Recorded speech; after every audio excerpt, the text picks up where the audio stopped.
Ji, Assalamualaikum, ladies and gentlemen. Welcome back to the chapter 7 of Stumps and Insights, the ultimate cricket discourse. Tonight, it is indeed a very happy evening for Pakistan fans, and with me, I have got a special guest.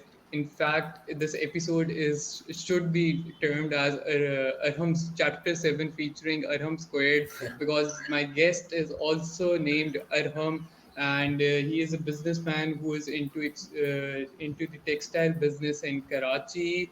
But the thing that we all have, that most of us have in common with him, is that he is also a very big cricket fan, and as I like to term my guests as the cricketaholics.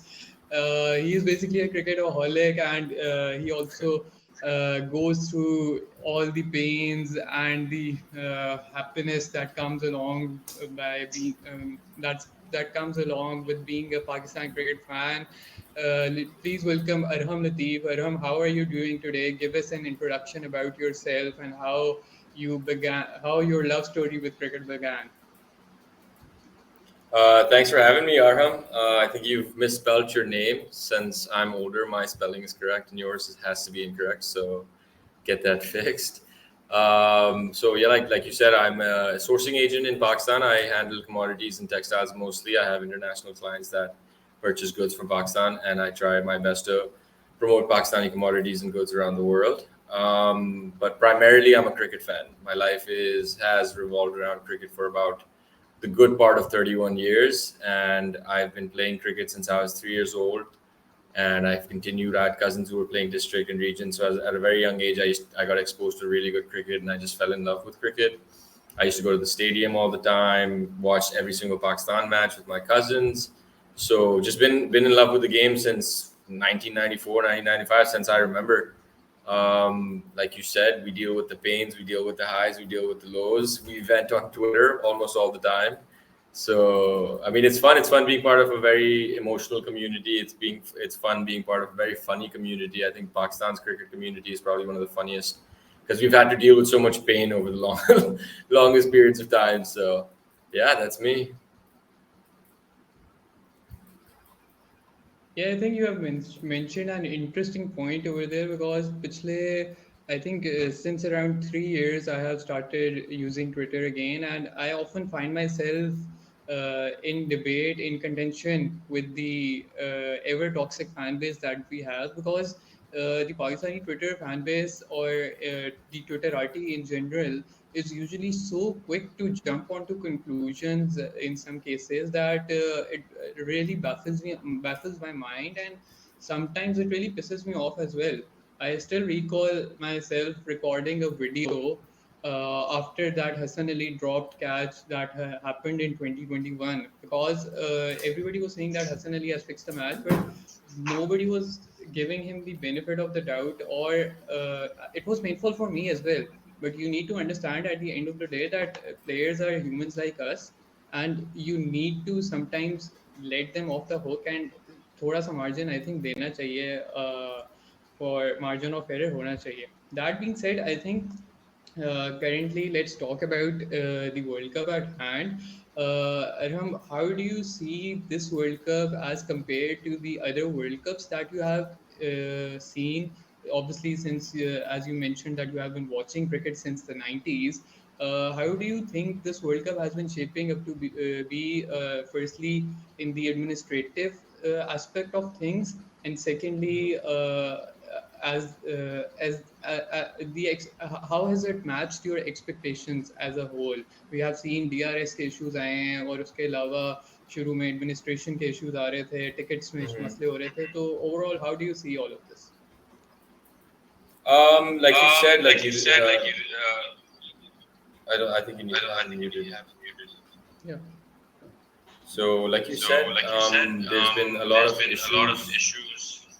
with the administrative like management. Like, so I'll give you an example. A few of my friends last year, for the Australia World Cup, wanted to go to Australia for the World Cup, and we could plan a year in advance because the schedule was set in stone a year in advance. So you could book the tickets you wanted to go, you book the cities you wanted to go, and it made it really easy. I mean, we obviously didn't end up going for different reasons, but as far as planning a trip goes, it was really easy because you knew October 24th, 4th, Pakistan's playing India and Australia, and then I think the 28th was the next match. And like we all know, BCCI was still fiddling with the schedule till like 2 months before the tournament. And that doesn't sound like a lot to people who don't understand travel and event management, but there's a million people that want to come watch cricket in England, in India, and you have to plan your holidays, your work trips, your PTO, your bookings, and you can't do that like on a whim. A lot of people cannot do that on a whim. So it's been exposed, like from the outside looking in, you always thought BCCI was a board that had it all together. They had the money, they had the flash, they have Jay Shah, Amit Shah's son. So like you think they're set, and then you realize, okay, it's as poorly run as the PCB is, and we all know how poorly run the PCB is. They just have a lot of money, so they can cover up a lot of their gaps. But it was a failure. There's been a lot of questionable DRS calls where you don't like, and obviously with the DRS, because it's a mathematical computation based on like cameras. That means there's an issue with the setup of the cameras that's not reading the pitch correctly, not being able to line up the wickets. And we've seen it with Mitch Marsh wicket, with a couple of LBWs in the Pakistan game, the India game, and you question all these things. It's supposed to be the biggest event of the year, and BCCI kind of has been treating it like like a more of a showcase for themselves, and they've still failed at that. I mean, if you want to look at an administrative success, look at the 2019 World Cup in England, much smaller country, but they were able to manage fan bases from all over the world, and I would say, in my opinion, it was the best World Cup of all time. Like 2019 was exhilarating, like same format, and there's nothing wrong with this format. You can tell, like even in this format, this like coming into the last week of cricket, Afghanistan is in, New Zealand is in, Pakistan is in. So there's three teams fighting for the fourth spot, and that's really what you want for a tournament, that it's not set in stone like way early in the tournament. But as far as just general administration goes, it doesn't make it. It hasn't felt right the whole time. You can see it. Like, I mean, as Pakistani fans, none of us got to go. There wasn't even a visa process. The PCB never shared a visa process. Hey, apply for this here, and you get tickets to go to the game. And it's a global sport, and it's a global event, and you're not letting one of the 10 teams fan bases, which is probably the second biggest fan base in cricket, come to watch games. So that, I think, didn't make sense, and it was unfortunate. But as far as the matches themselves go, it's been fun to watch. I think a lot of people talk about how games have been one-sided for the most part, but like it's been really fun to watch ODI cricket, where you realize that a 10-over phase in a 50-over game is deciding cricket. Like maybe the final result is, I mean, yes, it's not close, but you can see the phases where teams are winning games. And like as a cricket purist, as someone who loves Test cricket, hates T20 cricket, like that's the fun of ODI cricket. Like one random 25 to 35 over phase, and the other team is out of it. Like 65 overs, the next 65 overs to come don't matter. So as far as ODI cricket, it's been fun. It's really nice to see associate teams coming up the ranks like Netherlands and pushing every single team they play. It's really fun seeing Afghanistan be so successful. It's really good to see that cricket is growing in certain countries. And I mean, I love South Africa. They're my second favorite team. So I'm really pumped that there's a chance. If we don't win, they'll win. Yeah, I think when we talk about the survival of ODI cricket, so I think this World Cup has been very good for that. And I personally, being someone who started watching cricket properly in 2011, this World Cup has had some matches that have brought back all the nostalgic memories of of the way that the ODI cricket is meant to be played. Now, I Absolutely. personally also am a huge Test cricket fan, and I'm fine with T20s, but I proudly vouch and say it on record that I don't like watching T10 or that any of that 100, even the 100. I don't like watching it because to me, if you the lesser the balls that you have in the format, the less strategy and the less mental aspect of the game is involved in that. When we used to see the ODIs being played in the 2010s, you could see even in the older days, 2000s and the 90s, you could see that there's a lot of thinking process and strategy involved. Now I know that it's good for the game that more sixes are being hit, more runs are being scored, but as a traditional fan, that is something that I'm not a fan of. Of course, it can coexist, but yeah, it's very heartening to see that ODI cricket has sort of lived up to to its traditional expectations. And the more exciting thing about this World Cup was that we have seen some low scoring matches as well. So it's not all, it hasn't all been come and hit the sixes only, just like it was turning out to be in the 2019 World Cup. I think the 2019 World Cup was a very high scoring affair in general as well. But talking about Pakistan now in this tournament, how do you think that? What do you think about their performance so far, and what do you think about the captaincy debate that often springs up on our Twitter? And I also have a very strong point of view in that discussion. But let's just discuss the captaincy first and how you think Pakistan has fared so far in the World Cup. Look, I mean, it 4-4 record kind of gives you exactly how we fared in the World Cup, right? It's been here, it's been there. We chased 348 against Sri Lanka, couldn't chase 360 against Australia, even though I would say we're probably in a better situation against Australia. Couldn't defend 270 runs against South Africa, which I would say is a low total, but South Africa almost bottled it.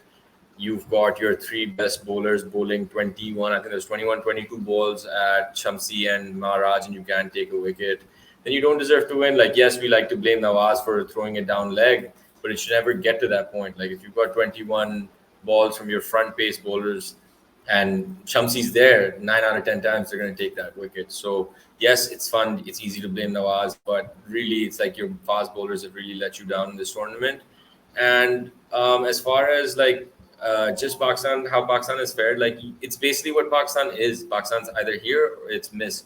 What really bothers me is like thinking and strategy when you've got a Mickey Arthur, director of cricket, you've got Bradburn, like you've got this whole think tank. Babar's been captain for 4 years. You've got Rizwan, who apparently everyone says is this great leader, and you didn't assess after the first match that look, hey, everyone's scoring 340, 350 runs. Like, no offense to Imam's a great batsman, but Imam has a ceiling. That means his ceiling is he'll give you 40, 42 runs off 46, 48 balls. Imam is not going to win you a match from his bat by himself. He will be a part of a team that can win you a match, but in tournaments, in matches when 350, 360 is the norm, you need a guy that can just go rip the heart of the other team out. And Fakhar Zaman's that guy. I agree with Fakhar Zaman has failed, but Fakhar Zaman time and time again has shown that he is a man of big moments. And he's one of two guys that can hit long sixes. It's him and Iftikhar. And you take him out of the team, you play Imam for five games, and it honestly doesn't work out because you become very one track as far as like Babar plays the same way, Rizwan plays the same way, Imam plays the same way. Abdullah looks beautiful, but Abdullah also plays the same way. Abdullah doesn't go rip snorter, Travis Head, just going to go smash everything for 150 runs. Abdullah will hit a six, then he'll stop a few balls, then he'll take a single. Like you can see from his strike rate, it's in the 90s.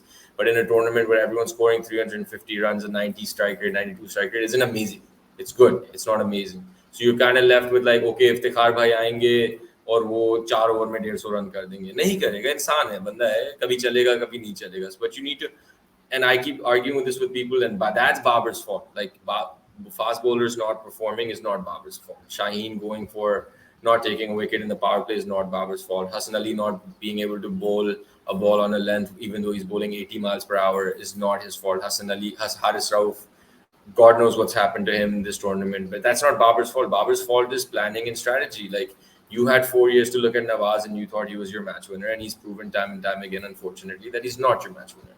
You saw your team, you know how you bat. Unless you and Rizwan decide you're going to change the way you bat, that means you need two openers that can just go get it, right? Because then number 3, number 4 is coming in and they're trying to set a base. In a tournament where 350, 360, 370 is being chased, you don't need that big of a base. You need guys that can go. Saud Shakil had to change the way he batted to be able to fit in the team. That's not a good thing. You don't want a guy playing his 6th ODI already changing the way he bats at number 5, where you need like hitters. Very simple example: South Africa, 4 hitters; New Zealand, 4 hitters; Australia, 4 hitters; India. I mean, you can't really classify anyone as a hitter, but they're all guys that can score 150, 180, 170 runs in a match and take over matches. So Pakistan has a team that needs 4 guys a match to win a match. Pakistan doesn't have an outright match winner. Even if you look at Babar's records from when he debuted 2017, 19 Asia Cups, World Cups. Babar, when things are going really well, he makes sure like we get W's. But like Babar hasn't outright, other than the 2019 game against New Zealand in the World Cup, he hasn't won you a game in a big tournament. And that's about 28 matches, 29 matches. So it's a big enough sample size where you're like, okay, this guy can't rip through a batting lineup. But if he is the center of our batting lineup, then we have to put players around him that can go at it. That it takes the pressure off Babar Azam. He can build his innings and later on carry our 280, 290s to 330, 340. And that is his fault.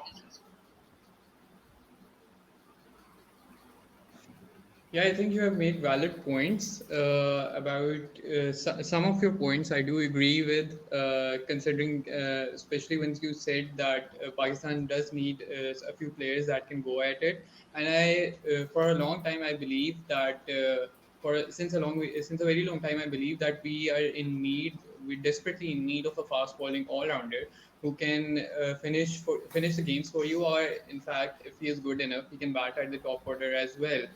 Now, when it when it comes to the team overall and the captaincy debate, now I think much of it boils down to the fact that some of we shouldn't be expecting all the players to be fully equipped all of a sudden to hit those big sixes as well, right? Everybody has got their own strengths and everybody has got their own limitations as well.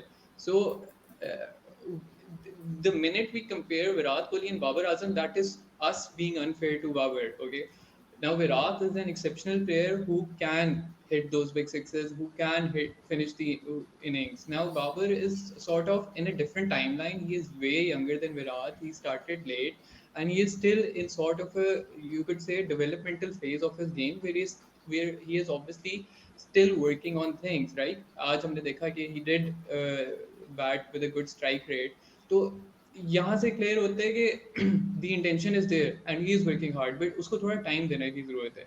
दूसरी ये चीज़ है कि I think besides the fast bowlers letting us down, I think the spinners have been a bigger disappointment as well. Some of the fans were questioning कि आपने तीन spinners को क्यों बिठाया.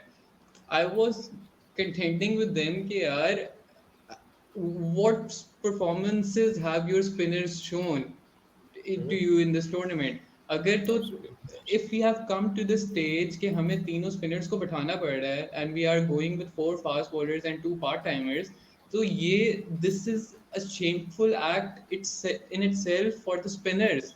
स्पिनर्स के लिए शर्मिंदगी की बात है कि they are not good enough to win us games के, और ये स्टेज आ गई है कि हमें 4 फास्ट बॉलर्स के साथ जाना पड़ रहा है instead of playing them. I think spinners, और खास तौर पे जो कि सब कॉन्टिनेंट में हमारा वर्ल्ड कप था, they have been a huge let down. उसके अलावा I think people tend to, as the saying goes कि hindsight is a beautiful thing. I still remember I couldn't record that video that I was talking to you about earlier, that got pixelated and that rant never came, and uske baad I got sick for a week and that is why the episode stopped in as well. But I really wanted to put this out कि जो 46th over Osama Mir का था in that Pakistan New Zealand in that game that Pakistan lost, सारे उसको blame कर रहे थे कि क्यों दिया उसको वो over और वो सारा कुछ, but अगर वो, और उसके 5 ओवर शायद हमारे फास्ट बॉलर्स के भी पड़े हुए थे, बट वो 46 ओवर देने के पीछे जो वजह समझ आ रही थी कि अफगानिस्तान के जो प्लेयर थे वो सेट थे काफ़ी, ठीक है. They were playing the fast bowlers easily, वो रिवर्स स्विंग को भी खेल रहे थे and they were just 2 down and there batsman were in a very good position. तो 46 ओवर उसामा मीर को देने का मतलब ये था कि आपने, अगर वो लेग स्पिन बॉलर है, ठीक है, तो वो अगर फ्लाइट देगा तो ऑब्वियसली बात है कि बॉल मिस क्यों हो सकती है, तो chances of wickets were higher. Plus, in order to add to that, I think Osama Mir का जो पिछला ओवर था वो 42nd था या 43rd ओवर, उसमें he had just given away 3 runs. तो उस वक्त that was a good decision. अब gamble तो लेना पड़ता है, decision कभी ना कभी जब भी decision होता है तो you can only do one thing at a time.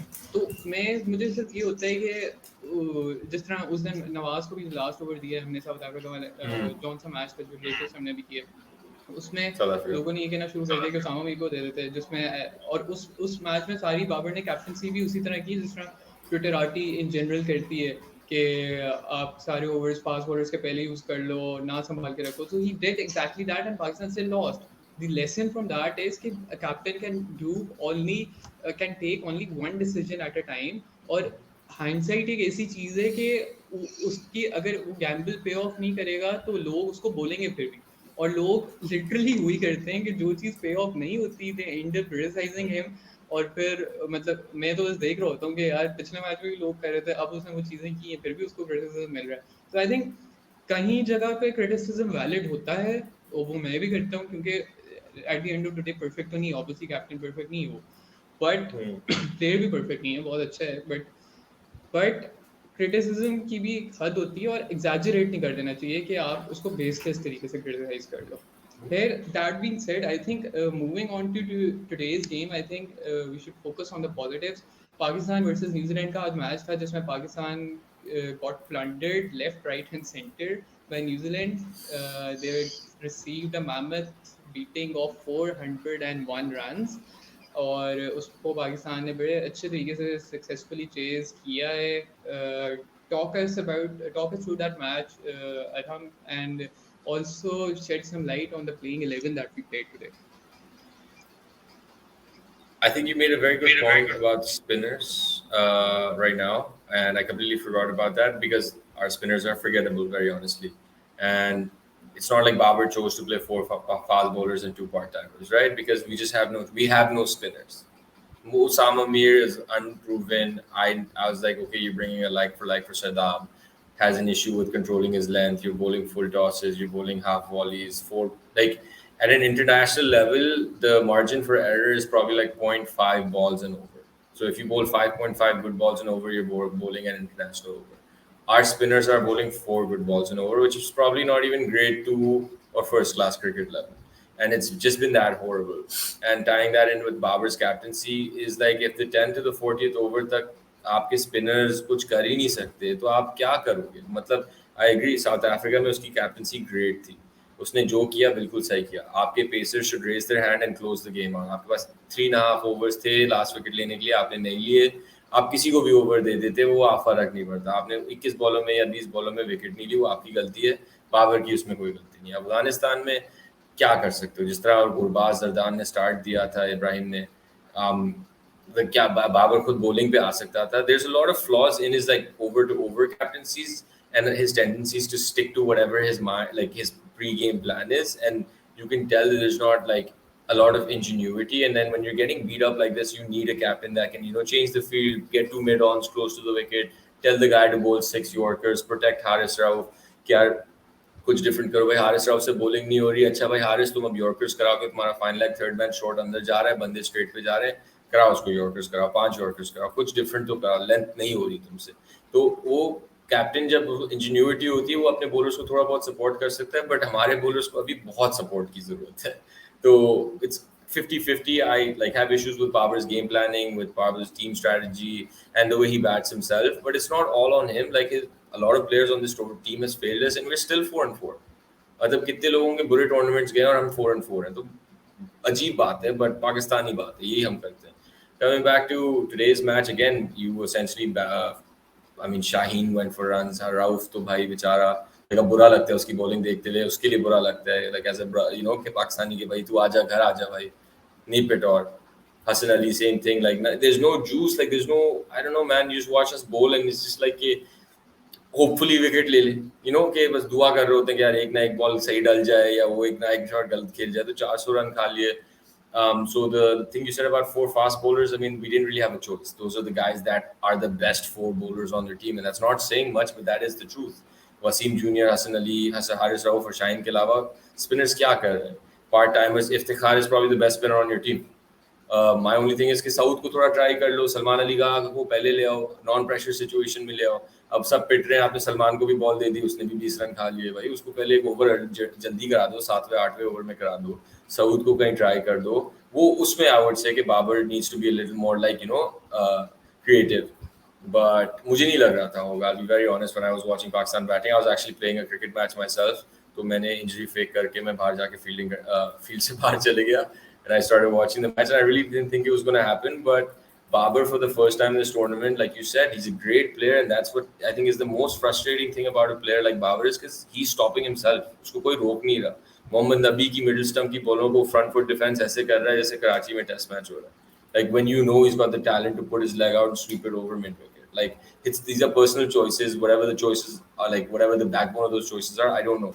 He has tethered himself this whole tournament, and he finally let himself free. And even at a certain point, he got stuck again. And having a batsman like Fakhar on the other end that's just playing freely changes the game. Like as someone, if you've played cricket, club cricket, any sort of cricket, जब दूसरे and पे एक बंदा bowlers पे इतना pressure डाल रहा होता है ना, तो बैटिंग बहुत इजी हो जाती है क्योंकि वो आपके बारे में सोच ही नहीं रहे होते. तो you get that loose ball क्योंकि वो हर बंदा इतना हाइपर फिक्सेटेड होता है कि फखर को अच्छी बॉल करानी है. तो by the time Babar comes to bat वो एक लूजनर मिल जाती है. Babar definitely like played, I would say, still not to his level. Babar can go out and dominate. If he mentally decided to wake up and be like, nahi bhai, I am Babar Azam, he can dominate any bowling lineup. We've seen it. We've seen it time and time again. But when it comes to these big moments, either it's the stress of captaincy and all this stuff, or just him wanting to make sure his runs are higher or whatever it is, he needs to free himself from the shackles, be like, if I fail, I fail, and just go at it and show the world his talent. And that's what we get as fans. As I get frustrated, I was like, I don't mind 3 or 4 failures from you, but like come out and bat with the flair that you always bat with. And he didn't this World Cup. And you look at any team that has a bad one-down batsman in this tournament who has not performed well, and they haven't performed well. Like England के one down batsman देख लो, Joe Root has had a terrible tournament. They're at the bottom. Bangladesh का one down batsman के stats देख लो, had a terrible tournament. They're at the bottom. So one down is the most important part because या अगर pressure है तो वो release करने आता है और अगर momentum है तो उसको double करने आता है. And Babar hasn't been able to do either. So that's left a lot. And luckily, no, I wouldn't say luck. I think today the boys played like they had nothing to lose, and it shows you when these guys play freely. Pakistan bats freely.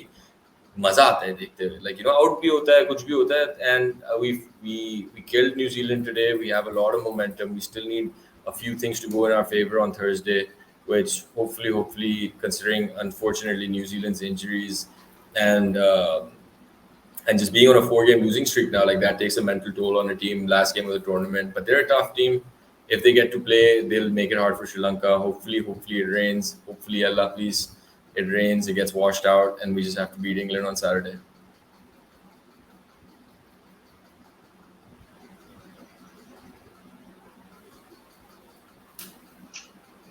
Yeah, I think you made some interesting points there, but I think what I would like to add to that is कि इतना बुरा tournament नहीं है जितना शायद क्योंकि captaincy और क्योंकि हम मैचेस हारे हैं इतना बुरा उसका टूर्नामेंट नहीं रहा. This was in fact his fourth half century that he made today in the tournament. Of course, जो उसके standards, I know where you're coming from. कि उसके पास responsibility ज़्यादा है and he should have, I agree, he should have scored a daddy 100 by now. और उसके जो हैं he should have done better. And I think expectations से उसने कम perform किया है. But I think to conclude it all, 4 साल पहले भी I wasn't in that wasn't highly supporting Babar getting the captaincy because already वो वाली feel आ रही थी कि it's a bit too early. I still remember कि 3 first class तीन matches में इसने सिर्फ vice captaincy की थी before they sacked Sarfaraz. And अभी भी वो साइकिल रिपीट होता हुआ नजर आ रहा है. हम ग्रूम करने का हमने बाबर को बिल्कुल भी टाइम नहीं दिया था. तरीका ये था उस वक्त कि फॉर्मेट बाय फॉर्मेट सरफराज से कैप्टनसी रिलीज करते और इसको आहिस्ता आहिस्ता लेकर आते. आई स्टिल रिमेंबर उसको एकदम से उन्होंने स्ट्रक ऑफ कर दिया था और बाबर को इन्होंने कैप्टन बनाया और थोड़े अरसे बाद भाई का शूट आ गया है फुल पीसीबी की टाई में और शेड्स लगे हुए हैं, सूटेड बूटेड गाड़ी से निकल रहा है, वो है पाकिस्तान का कैप्टन आ गया जी. लेकिन आई थिंक वो थोड़ी सी चीज़ उसको नेगेटिवली एक्सपेक्ट की है, बिल्कुल की है. Mental aspect of the game is something that shouldn't be overlooked at all. और but I was really happy today और आज दोनों इन सिंक लग रहे थे. मुझे तो ये था कि यार बारिश ना होती तो there was a double century by Fakhar on cards and we 150 जो I think I was hoping Babar to score a 150 as well. That being said, I think the way forward for Pakistan is a very you could say इस वक्त भी कुदरत के हाथ में चीज़ें, और वी आर स्टिल होपिंग कि कुदरत का निज़ाम कम्स थ्रू फॉर अस, और ये है कि Pakistan is currently placed fifth on the points table with a net run rate of 0.04, and we hope कि श्रीलंका न्यूजीलैंड को हरा दे या फिर the game gets washed out. But as a Pakistani fan, as Pakistani fans, we both hope that Pakistan wins the tournament this time around, and keeps pulling off these Upsets. unexpected turnarounds for us. Thank you, and thank you, Arham, for joining me today. Thank you for taking out the time. It was basically an episode that was long in the running, but we finally managed to catch up today. Thank you so much for joining me. Uh, Thanks for having me, Arham. I really appreciate you taking the time. It was a really good conversation, and maybe we'll do this again in the future sometime.